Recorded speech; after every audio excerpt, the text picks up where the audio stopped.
We all remember Michael Corleone's kiss to brother Fredo, acknowledging his brother's betrayal like Judas kissing the biblical Jesus. I know it was you, Fredo. You broke my heart. You broke my heart. But let's watch how director Francis Ford Coppola sets up this encounter and later foreshadows Fredo's fate. The conflict stems from the opening party scene, where mysterious gunmen shoot up Michael and Kay's bedroom. Michael, why are the drapes open?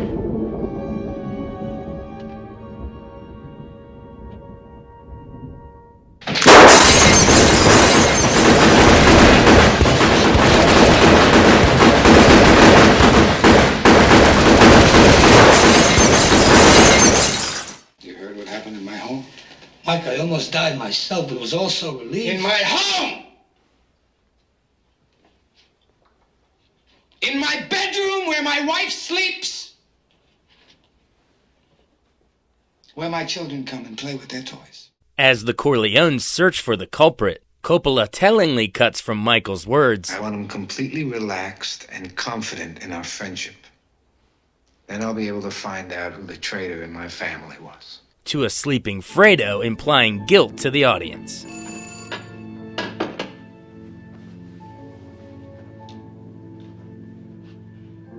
Yeah?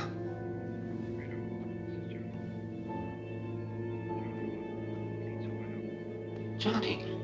Why would Fredo order his brother killed? The dissension is set up in part 1, when Michael gives Fredo a warning at Mo Green's Las Vegas casino. Mike, you don't come to Las Vegas and talk to a man like Mo Green like that!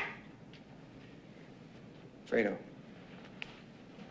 you're my older brother, and I love you. But don't ever take sides with anyone against the family again. Ever. In part 2, when Fredo first arrives with the briefcase, Michael tests Fredo to see if he's ever met Johnny Ola or Hyman Roth, who he believes are behind the shooting. Havana's great. It's my kind of town. Anybody I know in Havana? I don't know. Hyman Roth? Johnny Ola? No. I never met them. Later at brunch, the two brothers try to bond, but it seems Fredo thinks it's too late. Mikey, I was mad at you.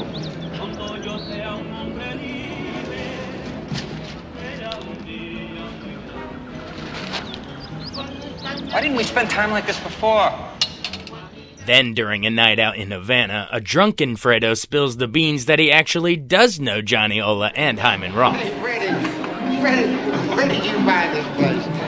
Johnny Ola told me about this place. He brought me here. I didn't believe it, but seeing is believing, huh? I see it and I still don't believe it. $50, Pat. Old man Roth had never come here, but old Johnny knows these places like the back of his hand. Causing a heartbroken Michael to lower his face into his hands, and silently motions to his hitman that Fredo was the one. Back at Lake Tahoe, a powerful Michael confronts a distraught Fredo in a dimly lit room by Prince of Darkness cinematographer Gordon Willis, backlit by the open windows showing the very water where Fredo will eventually die. Notice how when Michael enters the room and sits to the left of the frame, Coppola has him positioned in front of 3 life rafts, suggesting he's safe, while Fredo on the right side of the frame has 0 life rafts, suggesting he's a goner. As the conversation continues, note how Coppola shows the power dynamic in the scene by having Michael standing upright, looking down at Fredo, who appears as if a lifeless body. You're nothing to me now. You're not a brother. You're not a friend. I don't want to know you or what you do. I don't want anything to happen to him while my mother's alive. Later at their mother's funeral, the two appear to make up as Fredo bawls in his brother's arms.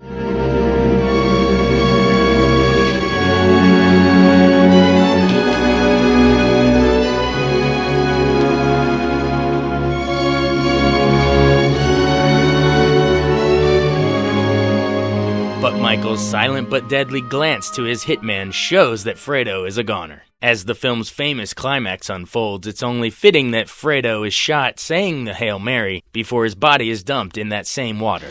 Holy Mary, Mother of God, Pray for us sinners.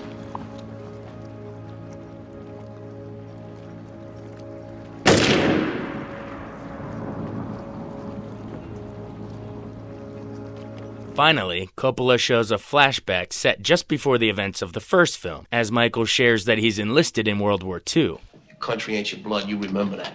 I don't feel that way. I don't feel that way. Well, if you don't feel like that, why don't you just quit college and go to join the army? I did.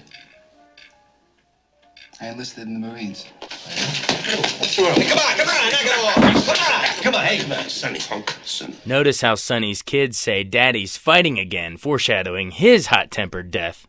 Mommy, Daddy's fighting again. And the irony that Fredo is the only one to congratulate Michael. That's swell, Mike. Congratulations. That's right, encouraging. Go on, give me a drink. Go on. You gotta understand that your father has plans for you. Now, many times, he and I have talked about your future. Talk to my father about my future. My future. Fittingly, Michael is left sitting alone at the table, and then alone in the backyard, staring off quietly and contemplating the tragedy of his decisions.